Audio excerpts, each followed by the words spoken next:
Un día a la vez es un espacio para conectar con Dios a través de su palabra. Suscríbete y acompáñame en este maravilloso viaje y permite que la palabra nos transforme de dentro hacia afuera. Bendecido día para todos. Hoy vamos en la reflexión número 168 y el título de la reflexión de hoy es Dios pagó el precio más alto para rescatarnos.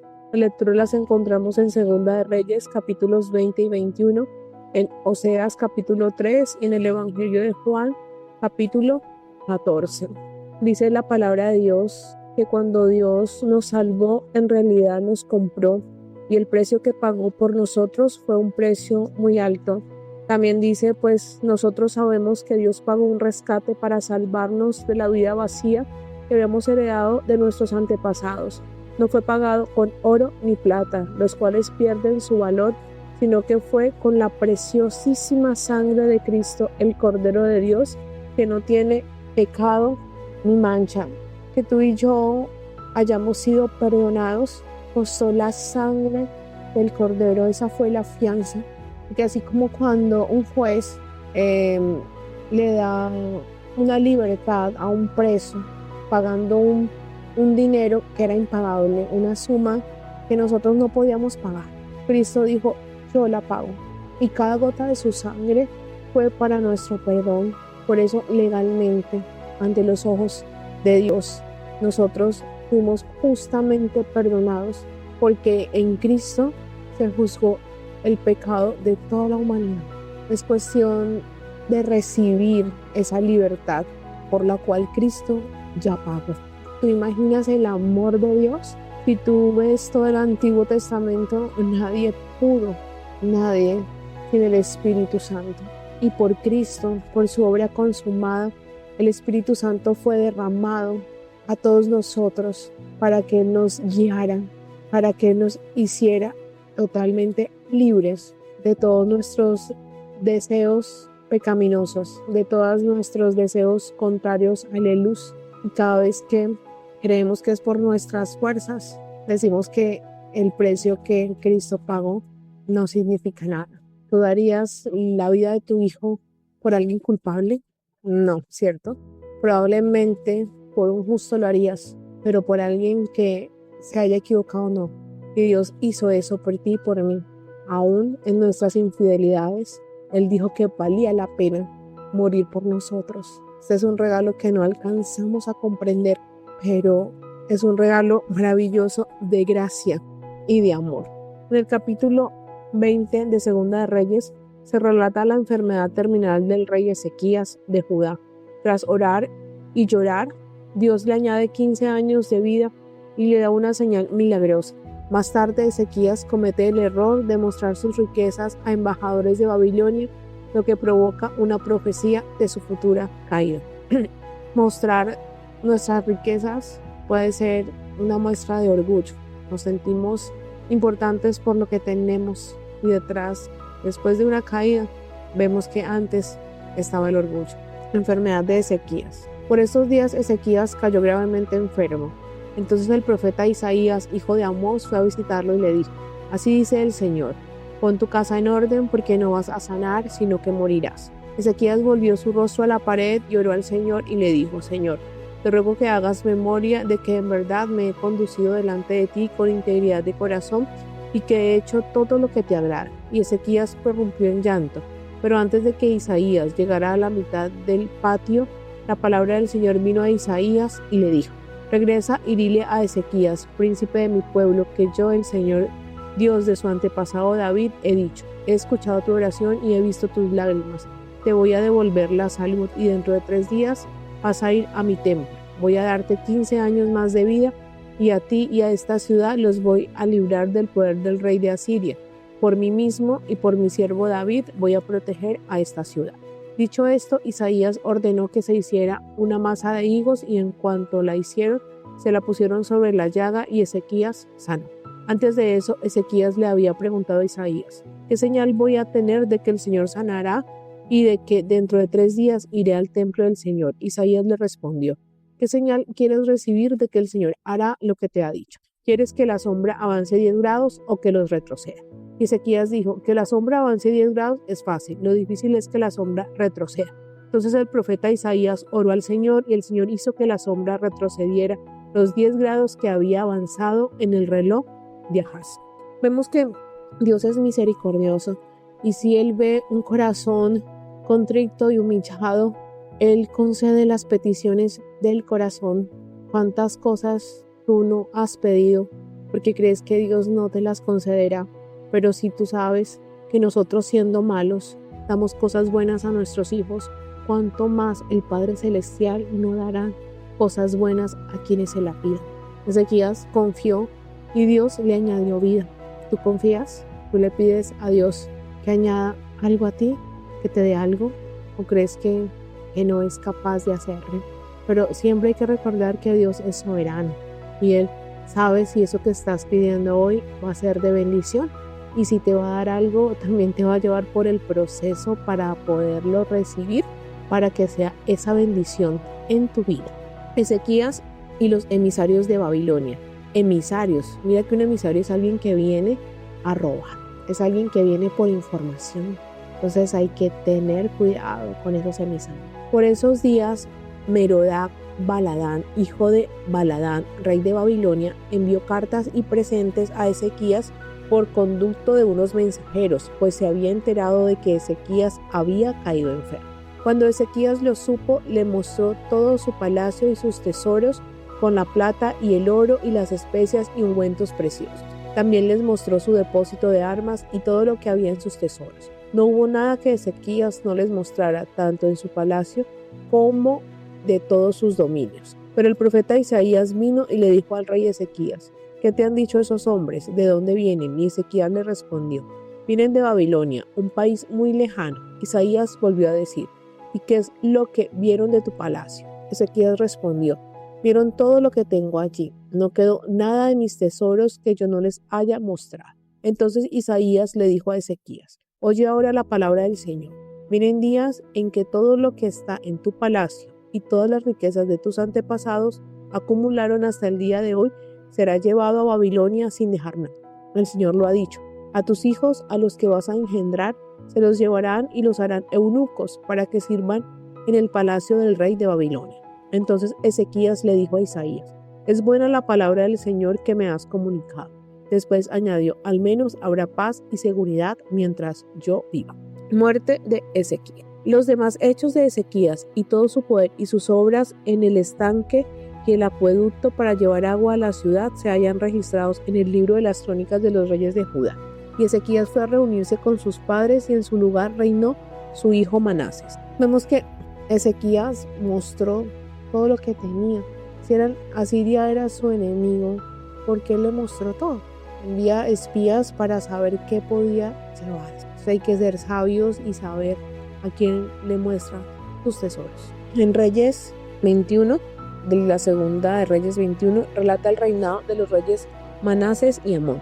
Ambos sumergieron a Judá en la peor idolatría y maldad, lo que provocó el decreto divino de que Jerusalén sería destruida y el pueblo llevado al exilio, sentenciando el destino de la nación.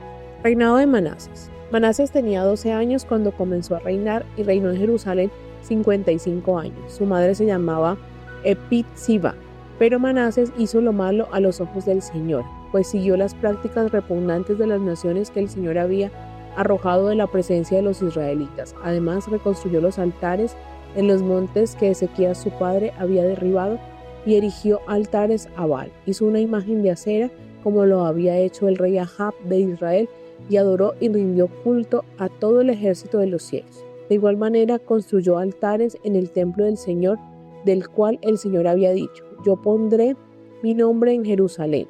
Y en los 2 atrios del templo del Señor construyó altares para todo el ejército de los cielos. Además, a su hijo lo lanzó al fuego como sacrificio y se entregó al estudio de los tiempos y fue agorero e instituyó encantadores y adivinos, con lo que multiplicó la maldad a los ojos del Señor para provocarlo a ira. Él mismo hizo una imagen de acera y la puso en el templo del Señor, del cual había dicho David y a su hijo Salomón: yo pondré mi nombre para siempre en este templo y en Jerusalén, ciudad que yo escogí de entre todas las tribus de Israel. Jamás volveré a permitir que Israel sea llevado lejos de la tierra que di a sus padres, siempre y cuando cumplan todo lo que yo les he mandado y sigan todo lo que está en la ley que mi siervo Moisés les dio. Pero los israelitas no obedecieron y Manasés los introdujo a que hicieran lo malo, más que las naciones que el Señor destruyó delante de ellos. Vemos que cada uno quería hacer lo que ellos tenían a bien. No se dejaban conducir por lo que Dios les estaba mostrando. Recuerda que uno termina en donde sus decisiones lo llevan. Entonces, si tú decides en cada cosa diaria alejarte de Dios, pues ese va a ser tu destino. Pero si tú cada día decides por Dios, pues Él te va a conducir y te va a llevar a ese buen puerto de su mano. El Señor habló por medio de sus siervos los profetas y dijo: puesto que Manasés, rey de Judá, ha incurrido en esas cosas tan repugnantes y sus actos han sido peores que todo lo que hicieron los amorreos antes de él, y puesto que con sus ídolos ha hecho pecar a Judá, yo el Señor y Dios de Israel declaro: voy a traer sobre Jerusalén y sobre toda Judá tal calamidad que a quien lo oiga le zumbarán los oídos. Voy a medir a Jerusalén con el mismo cordel y la misma plomada con que medí a Samaria y a la dinastía de Ahab. Voy a limpiar a Jerusalén como se limpia un plato. Voy a fregarla y a ponerla boca abajo. Voy a desamparar al resto de mi pueblo. Voy a entregarlos en manos de sus enemigos para que sean presa y botín de guerra de todos sus adversarios. Pues desde el día que sus padres salieron de Egipto hasta el día de hoy han hecho lo malo delante de mis ojos y me han provocado a ira. Por si fuera poco, además de haber hecho pecar a Judá, induciéndolos a hacer lo malo, a los ojos del Señor, Manasés derramó tanta sangre inocente que llenó a Jerusalén de cadáveres de un extremo a otro. Los demás hechos de Manasés y de todas sus obras y los pecados que cometió se hayan registrado en el libro de las crónicas de los reyes de Judá. Cuando Manasés fue a reunirse con sus antepasados, fue sepultado en el huerto de su casa, es decir, en el huerto de Usa, y en su lugar reinó su hijo Amón. Reinado de Amón. Amón tenía 22 años cuando comenzó a reinar y reinó en Jerusalén 2 años. Su madre se llamaba Mesulemet, hija de Harus, y era de Jotba. Pero Amón hizo lo malo a los ojos del Señor, como lo había hecho Manasés su padre, pues siguió su mal ejemplo y rindió culto a los ídolos que su padre había adorado y se apartó del Señor, el Dios de sus padres, y no siguió por el camino del Señor. Mira que lo que tú haces es el ejemplo que le estás mostrando a tus hijos. Ellos también tienen el libre albedrío, pero ellos siempre se van a inclinar, o la mayoría de las veces, por lo que tú les estás mostrando. ¿Qué camino estás trazando para tus hijos hoy? ¿Un camino que los lleva a la destrucción?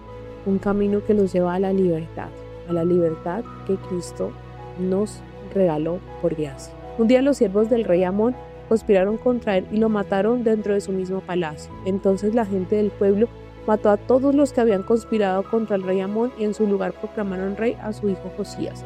Los demás hechos de Amón se hallan registrados en los libros de las crónicas de los reyes de Judá. Amón fue sepultado en su sepulcro en el huerto de Usa y en su lugar reinó su hijo Josías. Pues que Amón no tuvo un buen morir, conspiraron contra él.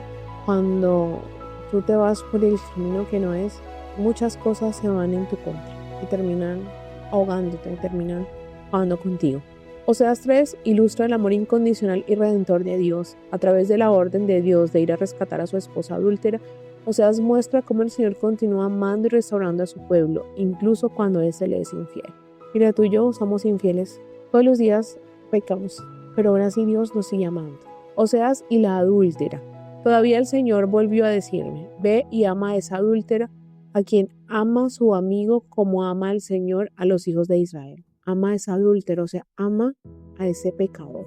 Aun cuando estos solo tienen ojos para los dioses ajenos y aman las tortas de pasas, aun cuando ame otras cosas. Yo la compré para mí.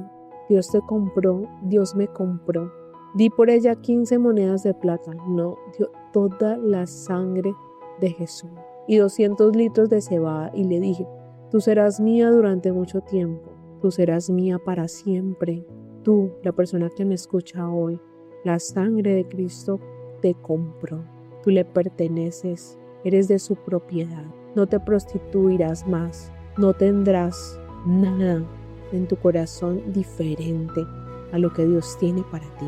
No te prostituirás ni tendrás a ningún otro hombre, tampoco yo tendré otra mujer, porque durante mucho tiempo los hijos de Israel estarán sin rey, ni príncipe, ni sacrificios, ni estatuas, ni efod, ni terafines. Después de eso los hijos de Israel volverán a buscar al Señor su Dios y a David su rey, y en los últimos días temerán al Señor y su bondad. En los últimos días, estamos en los últimos días. ¿Hacia dónde tienes puesta tu mirada? Asimismo estás viviendo hoy en angustia, en desesperación o en la certeza de que Dios te sostiene y que Él te guarda, Él te cuida y Él te va a llevar a una tierra que emana leche y miel. Y aunque hayan dificultades, Él te va a sostener. ¿En quién está puesta hoy tu esperanza? ¿En el gobierno de turno o en Dios proveedor? El capítulo 14 del Evangelio de Juan es el inicio de los discursos de despedida de Jesús antes de su crucifixión. Consuela a sus discípulos anunciándoles que va a prepararles un lugar en el cielo. Promete que enviará al Espíritu Santo como consolador y se declara el único camino hacia Dios Padre. Jesús es el camino, la verdad y la vida. Nadie va al Padre si no es por Él. No se turbe su corazón. Ustedes creen en Dios, crean también en mí. En la casa de mi Padre hay muchos aposentos. Si así no fuera, ya les hubiera dicho. Así que voy a preparar lugar para ustedes. Mira que cada casa que hay en el cielo para nosotros ya fue pagada por Jesús. Porque cuando nos compró, nos hizo hijos herederos. Y ahí hay un lugar con tu nombre, un lugar con mi nombre. Y si me voy y les preparo lugar, vendré otra vez y los llevaré conmigo, para que donde yo esté, también estén ustedes, y Él regresará por nosotros, para vivir eternamente en esa morada celestial. Y ustedes saben a dónde voy y saben el camino. Tomás le dijo: Señor, no sabemos a dónde vas. ¿Cómo podemos saber el camino? Jesús le dijo: yo soy el camino, la verdad y la vida. Nadie viene al Padre sino por mí. La cruz es el camino al Padre. Tenemos libre acceso al trono de la gracia por la obra consumada de Cristo en la cruz. Si me conocieran, también conocerían a mi Padre. Desde ahora lo conocen y lo han visto. Jesús es el rostro visible del Padre de amor. Lo que Jesús hizo era mostrarnos el amor de Dios por nosotros, de que no le importó sacrificarlo a Él para que todos fuésemos hechos hijos y herederos, para que todos estemos en su presencia y podamos disfrutar de su amor. Felipe le dijo: Señor, muéstranos el Padre, con eso nos basta. Jesús le dijo: hace ya tanto tiempo que estoy con ustedes y tú, Felipe, no me has conocido. El que me ha visto a mí ha visto al Padre. ¿Cómo entonces dice: muéstranos al Padre? ¿No crees que yo estoy en el Padre y que el Padre está en mí? Las palabras que yo les hablo no las hablo por mi propia cuenta, sino que el Padre que vive en mí es quien hace las obras. Créanme que yo estoy en el Padre y que el Padre está en mí. De otra manera, créanme por las obras mismas. De cierto les digo, el que cree en mí hará también las obras que yo hago, y aún mayores obras hará, porque yo voy al Padre. Y todo lo que pidan al Padre en mi nombre, lo haré, para que el Padre sea glorificado en el Hijo. Si algo piden en mi nombre, yo lo haré. Mira, por eso hay que orar en el nombre poderoso de Jesús, porque el Padre nos dará todo lo que le pidamos, conforme a su voluntad, obviamente. Si pides algo que vaya en contra de los principios de Dios, pues eso no se te va a conceder. O por lo menos alguien que te cae mal, que le pase algo malo, esas son oraciones que Dios no escucha. Pero si son oraciones alineadas a los mandamientos del amor, Él te lo va a conceder. Vive con fe, no vacilando como las olas del mar, porque así no obtenemos nada. La promesa del Espíritu Santo. Si me aman, obedezcan mis mandamientos, y yo rogaré al Padre, y Él les dará otro consolador para que esté con ustedes para siempre, es decir, el Espíritu de verdad, al cual el mundo no puede recibir porque no lo ve ni lo conoce, pero ustedes lo conocen porque permanece con ustedes y estará en ustedes, el Espíritu Santo. Cristo Jesús se dio cuenta que sin el Espíritu Santo nosotros no podíamos resistir, no podíamos ser libres, porque necesitamos escuchar la voz de Dios. Por eso derramó el Espíritu Santo, el Padre nos lo dio para que habitara en cada uno de nosotros y nos guiara a toda verdad, nos guiara por el camino de la libertad, Dice, no los dejaré huérfanos, vendré a ustedes. Dentro de poco el mundo no me verá más, pero ustedes me verán porque yo vivo, ustedes también vivirán. En aquel día ustedes sabrán que yo estoy en mi Padre y que ustedes están en mí y que yo estoy en ustedes. El que tiene mis mandamientos y los obedece, ese es el que me ama. Y el que me ama será amado por mi Padre y yo lo amaré y me manifestaré a él. El que el Hijo ama, el Padre ama. Y si Dios nos ama, Él se manifiesta a nosotros de muchas maneras. Dios habla todo el tiempo. Agudiza tus sentidos para poderlo escuchar. Judas, pero no el Iscariote, le dijo, Señor, ¿cómo es que te manifestarás a nosotros y no al mundo? Jesús le respondió, el que me ama obedecerá mi palabra, y mi Padre lo amará y vendremos a Él. Y con Él nos quedaremos a vivir. Mire, el que me ama obedecerá mi palabra, lo amará y vendremos a Él.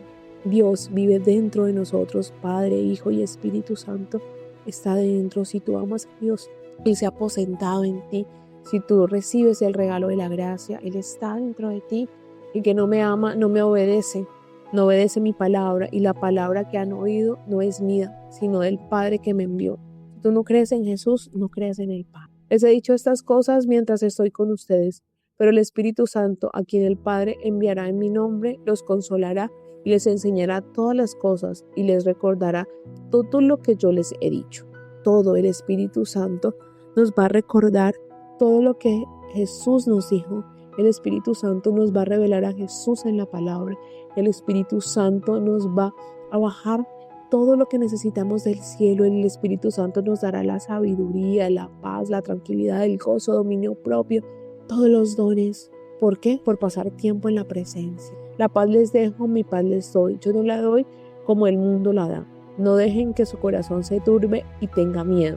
Ya me han oído decir que me voy, pero que vuelvo a ustedes. Si ustedes me amaran, se habrían regocijado de que voy al Padre, porque el Padre es mayor que yo, y yo les he dicho esto ahora antes de que suceda, para que cuando suceda ustedes crean. Ya no hablaré mucho con ustedes, pues viene el príncipe de este mundo que ningún poder tiene sobre mí. Pero para que el mundo sepa que amo al Padre, hago todo tal y como el Padre me lo ordenó. Levántense, vámonos de aquí. Cristo debía morir para que nosotros fuéramos salvados de manera legal, que no hubiera nada que refutar, porque Dios es santo y Él no soporta el pecado. Por eso Él juzgó nuestro pecado en Cristo. Por eso es que tenemos ese libre acceso. No es porque seamos santos, realmente no lo somos. Nos falta pelo para el moño, es porque Cristo pagó ese precio y podemos ir al trono de la gracia para que sigamos siendo transformados, para que cada día seamos libres de las ataduras del pecado. Es el proceso de ir a la presencia. Ese es el proceso. Y eso, para que eso se dé, se pagó un precio muy alto, la sangre del Cordero. Somos una perla preciosa porque valemos la sangre preciosa de Jesús. Y hoy, en el nombre poderoso del Señor Jesús, oramos al Padre y le decimos que le agradecemos por haber pagado ese precio, ese alto precio por nuestro rescate. Le pedimos que arraigue en nosotros esa verdad, la verdad de tu gracia inmerecida, de que hemos sido salvados por gracia. No es nuestro desempeño, no es nuestras obras, es la obediencia de Cristo en la cruz. Él pagó absolutamente todo el precio de nuestro extravío y por Él hoy tenemos libre acceso al Padre. Límpianos de toda condenación y de toda culpa que nos impide acercarnos a ti confiadamente. Recibimos hoy el perdón que Cristo ganó para nosotros. Recibimos ese abrazo que nos dices, hijo, aquí estoy para ti. Ven a mi presencia y sé transformado. Amén. Dios es bueno en todo tiempo y en todo tiempo Dios es bueno.